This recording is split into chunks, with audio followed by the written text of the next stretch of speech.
that way. When it comes to talking sports, they're the authority. It's Bob Walters and Brett Grasso. It's Locked Up Sports, and it starts now. Bring 'em out, bring 'em out, hey. Bring 'em out, bring 'em out, yo. Bring 'em out, bring 'em out, hey. Bring 'em out. Here we go. Bob Walters, Brett Grasso from the Brian Gunzel Studios. This is Locked Up Sports. It's April 6th. It's my birthday. Duke collapses last night. Mets win a fourth in a row, and Ovechkin catches Gretzky and passes Gretzky for the all-time goals lead. Brett, what's up? Ovechkin doing it right here at UBS Arena for the Islanders. Oh, man. Yeah, I mean, listen. Who would have thought that was going to happen? Brett wanted to buy tickets like 6 months ago. I called Bob it was probably like 3 months ago, and was like, listen, based on where it is, it looks like there's a chance Ovechkin breaks this thing with the Islanders. And he's like, come on. How much? And honestly, he was injured at the time, so he was in and out. And I looked, I'm on SeatGeek, looking up seats. I think it was under $100 a pop. And I think they were selling last night for, over 600, 700, 800. I don't know what they were really selling for, but we were laughing. That's a good get, Brett. We were laughing, but nobody would have believed it if I didn't text Bob that. And I said no. I was like, how much? No, right? And I was like, I don't even want to go. I can care less about it. But if I can score 4 tickets and it worked out, and I was like, it would have been a terrible. I would have went if we sold a bunch of them and made a bunch of money. Yeah. No, you're right. That would have been fun, but But anyway, we didn't do it, so we lost out on the money. Well, you would have been able to choose. It was your birthday. Happy birthday, Bob! And Bob would have been able to choose whatever he wanted to. We could have went, little until 10 o'clock this morning. I could have swore I was turning 43. That's rough. 44, bud. 44. And I even said it to Sarah. Goes, how old? 44. And I was like, no, 43. And she's like, no, 81. Do you know where you missed it? And everybody did it, and I did the same thing. Everybody skips the COVID year. Everybody misses the COVID year. I'm telling you. I was just doing the math wrong. I was like, I thought it was 43. There's a certain point we just stop even caring. I think we passed the point of even caring how much older we get at this point. It sucks. No, it is. It used to be a point where I was like worried about 40. Now it's like, whatever. Who cares, right? Yeah, 44. No, the best is yet to come. We're looking at some Mets world. Mets are playing well, but first, how about the Duke? You listen. The tournament was terrible, right? The tournament was terrible for most of the way, as far as I'm concerned. No Cinderellas, no buzzer beaters. I even thought it was going to be terrible the last games we watched. And then last night I said, they need 2 classics. They got 2 classics. The Duke game was wild. That's a collapse of epic proportions. 11 points. I almost turned it off. I almost turned it off. I honestly was this close where I'm like, I was hoping for something good, and at halftime, I think they were up by a handful, but it was how much was it? 15 points? It was 11 points with like a minute and a half to go. Oh my God. And then even in the middle of that, in the middle of the comeback, Houston had the technical foul where he reached across the line on the inbound. So down 11, a minute and a half to go, and a technical against you. That's the moment I thought it was over. Yeah, it was over. And it was that big 3 that was made. They had a big 3, and then they defended that inbound, and they were able to defend that inbound and tip the ball back. The guy then misses the 3 with the big putback. And that was the moment where you're like, oh man, but that was this might after happen. A technical But that foul. was They got shot in the ball. Forget it. It's huge. over. Game was over. It really was. And then it comes down the other way. And Cooper 2 missed free throws too. Two missed front ends by Duke. 2 missed front ends is what gave him free possessions. And then because that 1-and-1, man, and you missed that front. You missed the first one. It's over. But you're right, Cooper flagged. Then all of a sudden he has a shot. He makes a pretty good move on it and just shorts it off the rim. Number 1 pick in the draft. Come on, all this, he's got to make that shot, Brett. He's got to make that shot. That's what Duke got him. Gave him all this money. Give for 1 year. They know it's going to be 1 year. For that shot, he missed it. He had a really good game. And if you saw the possession prior to that, which Duke had the lead, they were up by 1 at this point, and I believe Duke missed the free throw. He ends up getting an over the back penalty. He gets an over the back foul, which ends up being 2 free throws or 1-1 going the other way. But honestly, that wasn't a foul. And so right there, it's the one spot where he got around, he got all ball. It does look like, but he makes a good play on it. So the ref should have let them play a little bit there. You kind of got to swallow your whistle in the big spots unless you see it. If you don't see it, you don't call it. A lot of other times in basketball, it doesn't happen that way. 10 years from now, all you're going to see is the missed shot. No, nobody's even going to talk about that because once he had his opportunity after, so you can't listen. You have the ball in your hands. You're the number 1 draft pick. You're the best guy in the country. You're the guy who's like got to make the shot. No, you got to make the shot. And again, he carried them there. I mean, Coach K in attendance to watch it. Oh, it was just complete disaster. Coach K wins that game, right? Coach K doesn't lose that game. I mean, how would do you say say yes. that? I would agree with you. How do you but say I don't that? know. But like Coach K, nobody else has ever. I mean, that's one of the biggest. Listen, they comeback. missed free throws. You got to hit your free throws. They missed the front ends of the free throws. But I feel twice. like there's other ways that maybe if you've been through that a few times, you know how to protect that lead a little bit better. It's all on the players on the court and getting that inbounds in the right way and all that stuff. And but oh man, that was just painful. When you're up like 9 points with a technical foul, free throw coming, and the ball and the back, sick part is you on the gotta win technical game. foul 30 one. seconds, you gotta On win the game. technical foul, if he didn't make that play, they probably weren't getting it inbounded anyway. He was on the last second. I don't know if he he was had timeouts. no, he was at 4.3 seconds on where it was, and they didn't have the timeouts, and he was gonna. Who knows? Yeah, they probably still got it you're in. right, you're right. But So it was such a bad play that I thought that was the backbreaker. I thought it was over. Because it was a mental lapse. He didn't. He just reached in for cringed it. because he thought he took away their last shot. Because you need every opportunity. Everything has to go your way. Over. That's the game over. And they blew that. But typically you'd say Duke lost this game. I feel like Houston won it. Do you know what I mean? No, I feel Duke like I feel like they still. Other times you're like it's a total collapse. There had to be This was a total collapse. No, it was missed free throws and the inbound. But I feel like Houston actually won it. They didn't just it wasn't just handed to them like this loss because. But you're right. It still was a collapse. They still had their shot at the last second for Cooper Flagg to put it in and to bring his team to the national title game, which he's not going to get another shot. He will be the first pick in the draft next year. And that's he why deserves you're saying. That's what Duke got him for. Duke got him for that shot. Yes. He missed it. Paid him all this money, everything, for that shot last night, and he missed it. And now Houston's in the finals, and they will play Florida, who Auburn gave a good game to, but kind of wore them down at the end. And they just kind of they won by 5 points? Yeah, Auburn made more of a game of it. Florida was up by 8 at the half, and then Auburn cut it back into a tie game, I believe. But Auburn's number 1 overall seed. Like I don't know why everyone was treating Auburn. No, as not an at all. underdog They were the number 1. Yeah, they're. You know what? I know Charles Barkley's upset. You know how he's not a happy guy. He doesn't watch it all year. He's been waiting his whole life for some kind of title, even if it's not his. Yeah, they give him a hard time about that too all the time on the show. All the time that he didn't win anything. Yeah, because he's a gambler. He's like that unlucky gambler. Yeah, he is. You know what I mean? So they just make fun of him. It doesn't. He loves that stuff. But so that's tomorrow. Who you got? Who you got tomorrow? You got Florida. You got Houston. I want Houston. Right? You gotta root for Houston. Yeah. No, I'm Houston. I think Houston. You knock off the big dog. You knock off Cooper Flagg and Duke, and you deserve it. And you get that comeback. Like they gotta finish it, right? They gotta finish it tomorrow. But it's tough to do that once you have that big thing. There's always a letdown after that. Is you know what I Andy mean? Chavez? Is it Andy Chavez if they lose? Is it? No. Yeah. Right? Nobody remembers. No, nobody remembers any of that stuff. Even you go look today. We had the women's NCAA final today, and you have Dawn Staley from South Carolina who's going for, I believe it was 3 out of 4 titles, talking dynasty stuff. But you go up against UConn and Gino Wariyama, and you know what? Nobody's going to be talking about you, Dawn Staley. You know why? Out of the gym. Because UConn absolutely, and Paige Buchers absolutely annihilates them. Like 30, 40 points or something like that. 30 points within the last 5 minutes of the game. Unbelievable. So congratulations to the UConn women who just show who the most dominant team has been. And Are they more dominant than Tennessee was?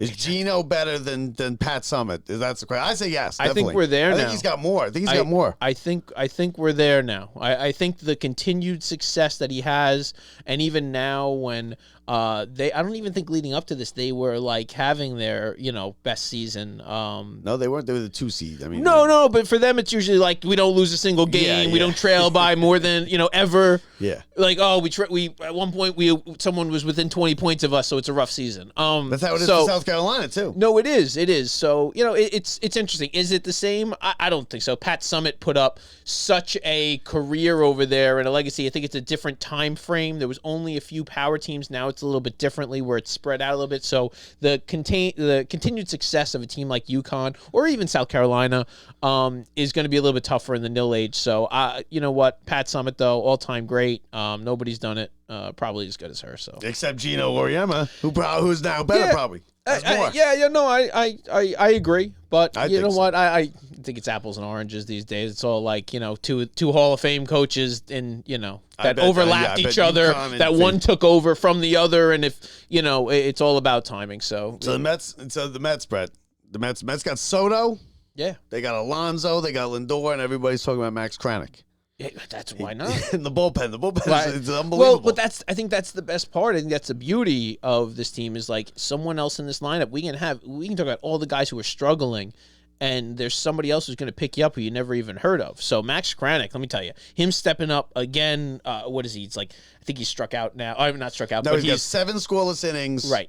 He's got, he's 26 out of 27 batters or something crazy. And the bullpen as a whole, they pitch like they're one of the top bullpens in the league. And I said it earlier, I think that's finally going to be one of their strengths this year. The starting pitching, honestly, has been a little bit, not shaky, but just a little bit. They've had a lot more, running into a little bit more trouble, only getting into like the 4th inning and not even into the 5th with a lot of guys. Yeah, the bullpen's just lights out. And the bullpen's just shutting everybody down. The offense isn't quite doing it. Pete Alonso is on an absolute tear. But other than that, Lindor's actually, coming out of the gate a little bit better since he got back home, which is nice to see. Beatty can't hit a fastball down the middle. Vientos. He's had a couple hits, Vientos, but Vientos struggling. No, he's had more guys in scoring position that he has left on second and third base than, which is a horrible thing. Got caught dogging it down the line at first. Hayden Senger, big walk and a big hit yesterday and today. And so Hayden Senger and scored a run. Jesse Winker. 2 triples. and you know what? Let me tell you. And the only reason that happens is because of, and I'll give you a good and bad on Carlos Mendoza, because of great coaching by Carlos Mendoza. So Winker shows 2 really good at-bats leading up to this game. So he has 2 great at-bats, but he's coming in and he's going versus the lefty. And so now, at this point, Mendoza can go take him out for the lefty or whatever, but he said he saw a couple good at-bats in Nimmo and Soto versus this guy, so he leaves Winker in there, trusts his guy, even though that's probably not the book matchup, and Winker goes out and hits a second triple of the game, 3rd extra base hit of the game, and ties the game up for the Mets. 2 triples. Huge. 2 triples. You know what the odds of 2 triples are in a game for somebody like Jesse Winker? It's not. Oh, no, it's crazy. Yeah, it's crazy. 100 to 1? No, you take like Nimmo for that one or Lindor maybe, but that's about it. Yeah, they might not even list Winker for that one. They do not. They would not have. They Right? typically list like 2 people for it, 3 people for it at most. That's but, crazy. But let me tell you, it just Someone will shows take the bet. It comes from somewhere. Like Soto, he's doing his classic thing. He walks once a game. He gets a hit once a game. He's Nimmo on gets base. on He base. scores a run. You know what I mean? But we haven't been getting it. The first inning, we've had guys on second and third repeatedly. Lindor has gotten a hit 3 consecutive leadoff hits in 3 games in a row. Since his kid was born. He's not scoring, though. No, but And we're getting him on third with 1 out. Yeah. And so we're having some of the same issues we had early in last year. But like you said, the starting pitching has been just good enough. The bullpen has come in and held it down in those times where we gotten into a little bit of And they trouble got in the big 5th and the hits. 6th. Big hits, and Pete big Alonso. hits late. Pete Alonso, Jesse Winker. And this is what you need. And think about it. All of a sudden, you're going to have a guy like McNeil come in, and he's going to come in and take over for the Beatty. Yeah, and I don't Acuna's know. playing. No, well, McNeil might be but same it's thing no, as but it's a Beatty. good reprieve at least to like see who else can have those Yeah. at bats. Oh, yeah, he's gonna when be you're a having starter. bad at bats, that stinks in the middle of your lineup, and especially when you add Vientos to that, and then all of a sudden you go, wait a minute, you got Alvarez coming back. He's actually in the cage taking. Yeah, but how ABs good now. is Terenz? He throws everybody out. He throws guys out Terenz from is his knees. unbelievable, and we're not going to lose that. And that's the best part is you'll be able to bring that in to a certain late game, point. late in the Yeah, game. no, definitely, because Diaz you're can't winning. hold a guy on. It's an automatic guy in second and third again, like we've seen this year, John which Franco, is I rough. told you, he's John Franco. And that's going to come to bite you in a big situation later in the year. We talk about this all the time, like it's no big deal because he got out of it last year. But we're talking one bad, Last night he got 2 days in a row, Brett. Last night he had second and third. But right? nobody makes a thing of it because he gets out of it, and that's fine in the regular season. But that's going to bite you It's a really thing. bad Yeah, it's a thing. when you're talking about like the LA Dodgers putting in someone who's just there to steal base. It's easy, and all of a sudden you just need a sac fly from Ohtani. That's happening. Yeah. That means you're definitely going to have this game tied because of repeated problems. And again, it comes with the walks, it comes with the hits, batters. So I'd like to see where that comes with Diaz, but you know what? If this is the Mets playing bad I mean, and you we're can't walk 6 and the 3, No, they're not playing bad. They're playing well. no, They're four what in I'm a saying, row, like right? it doesn't 4 in a feel row. like they're like humming, They just and they're swept- playing 6 they and just 3. That's what swept you want. They just swept the Blue Jays, who were supposed to be a No, better they team. are. They are. What happened is they lost opening day and then they lost 2 out of 3. Yeah. And people were like, oh my god, No, of course. And then you went to Miami and Yeah, you and then lose they won. that first game and you're They a little lost the bit first game. worried. And that's when people were like, oh no. And then they were down in the second game, Right. and that's where it was. if they lost that game, people would have been a little. It doesn't matter. You know what I mean? Well, I said the Miami, you'd rather play in August. Because right now, in August, like Miami's going to stink, right? We know they're going to stink. Everybody knows they're going to stink. But in August, they know they're going to stink. Right now, they're 4-2. They're going to the playoffs. Fresh arms. We're going to be the young surprise guys. team. Yeah, no. Very different they're thing. playing with all this belief. Oh, no, we go up. Classic Mets move is all of a sudden we're going up against Sandy Alcantara, coming off a year of Tommy John surgery. They pulled him out. He's like lights out. But then they pulled him, and they're always like and that. He blew us away. But they're always like that. Every no-name guy makes his name one way by throwing a one-hit shutout versus the Mets. But this time, this team, a lot like late last year's team did, games where we fought like we were unwinnable, right? These aren't winnable games, and all of a sudden, Pete Alonso with a big hit. Yeah, but Jesse Winker with a big hit. Every game became winnable because. But that started happening last year. Early in the year, you knew it wasn't happening. Do you know what I mean? Like you never had that feeling like it was going to happen, and all of a sudden it's like we're so used to these old Mets teams of it not happening. All of a sudden now you're going to see it. Soto will come up and with those big hits. Yeah, but you know what? As long as Diaz keeps doing the last time he had second and third, one out, got out of it. No. Today he had first and second because he hit two batters. Got out of it. 1-run leads both times. No, last night it was tied. Today it was a 1-run lead. He's got, and now you're in trouble right away. You're not going to always close that night. Close that last night tonight. But you're going to eventually get a hit against you, and you'll blow a save. The truth is, though, I expect this offense to start breaking some of these games open. I see a lot more 8-3 games than I do 3-2 games. It was 2-1 today. But it was 3-2 last night. They don't not yet. No, you're right. And offense doesn't come in April. It's a pitcher's month. It's cold. It's bad. It's how it always goes. Pitchers always have the advantage. They're best that they are. Not they always. Were in spring not training their best. A week early. Right. They're not injured yet. They don't have the aches and pains. They don't have the bruises. Watch the third, fourth, fifth start. All of a sudden, good luck. You got to go up and down every 5 days. You got to travel a little bit. It's not sunny and in Florida. Like, things are a little bit different. You watch it today. You got Peterson out on the mound in 4 2/3. He's cruising. All of a sudden, he lets a guy on. The guy's going to vomit on the thing. He's coming out. We think he's got a lat. Maybe it's a back. Mendoza comes in. We go, wait a minute. He's not taking him out of the game. It's just early in the season. We find out that the guy just wanted to throw up. He's having stomach problems. He had stomach flu or whatever. But you look over and you go, it's because we lost Minaya until July. That's till July. You're not going to see him. Well, they shut him down again last week, more so. Yeah, so setback you're right. And Montas, good luck if we get him, coming back in July. But by we'll then take also. We got Max Kranick, we got Reed Garrett. They're all doing well. Diaz walks the tightrope, but he gets away with it. Yeah, Griffin Canning's playing pretty well. We're going to see what happens with Holmes if he can start making, because he's having trouble once he gets into the 4th and 5th inning, which is when he gets in the regular season now. No surprise when you're a guy who's never pitched into the 4th or 5th inning. I know, but why'd we expect it? Because we saw him in spring and he was killing it. The Mets don't.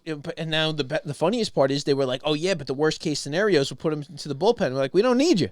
Because not only do we have our bullpen, we have a guy who's lighting it up now in the minors, and Daniel Nunez, who we've been waiting to come back from his injury. Yeah, he's coming up. He'll be on his way up in the next couple of weeks, and he's another guy who, listen, let me tell you, that bullpen is stacked. Someone will get hurt. We're going to need the next guy to step up, but that depth is what's going to keep that long season from working, and the starting pitching. And we can wait on Minaya. We can wait on Montas. We can hold back Senga from starts if we need to. If this team keeps doing what they're doing, and if this offense starts hitting, forget it. It's actually going to be nice to watch. It's going to be fun. It's going to be fun. I can't wait. And then finally today, like we said, the Ovechkin goal, right? He scored who's better? Is Gretzky better, or is Ovechkin better? Who's the great one? Who's the great one? Well, first of all, you would think and typically when these records are broken, you'd go, wait a minute, like Gretzky probably did it so much quicker, right? No, he didn't. Right? He didn't. Ovechkin actually did it in one game faster. So it was exactly, which is pretty funny, right? Of all those goals and all the stuff, exactly one game faster. But the difference was,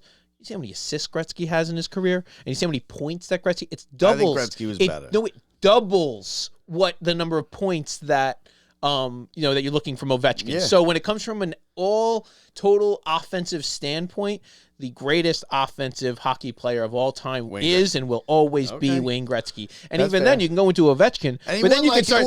Then you get 6 cups too. Then you can go start talking about greatest hockey player of all time, and you can go into somebody who didn't even play offensive, Bobby Orr. So go into Bobby Orr, but he played defense, so you're not going to get the offensive numbers. So Boston fans will lose their minds over who's the best, and you're exactly right. So but look at the goals. It's 50 goals. Strictly 50 goals offense, though. Strictly offense. These two guys are above everybody, not even close. And part of that is their longevity. It's like 19 seasons of 50 goals. It's insane. But for Gretzky to also match that with assists along the way is crazy. Did you see it? Do you think Gretzky doesn't seem too happy about it? He was very, but he He has to be. He has to be cordial. You don't have to do anything. No, I In think today's day and age, you should be the dead opposite. You can't be that. No, Gretzky's not Gretzky's not in on the social media stuff. He would, if Gretzky cared that much, he would have been pumping money into the AAU and the junior hockey goalies. Just goalies, not events. Just goalies, and into the changing of how big the goal is. Gretzky didn't care that much. Brett's He had his conspiracy theorist about the goal today. He thinks maybe Sorokin let it in. 100%. He wanted to be a part of this. He wanted it to happen today. He wanted for the rest of his life. So he's in the locker room after smiling like I've never seen a goalie who got burnt smiling my entire life with the stick out, and he's signing stuff. Yeah. He is now Forever connected for life to the greatest goal scorer of all time. Yeah, he they'll loves be doing it. signings 25 years from now. No one will know who Sorokin is. Of course he and is. He'll be doing signings He's with gonna- Ovechkin now for $30 a pop. Or in $50 a Moscow. pop. In Moscow. Yeah, he's a king in Moscow. Can't now. wait. It's going to be He's crazy. in. When that empire expands into everywhere, Brett, Oh. he's yeah, in. Parade. Sorokin There should be a gets parade. pass.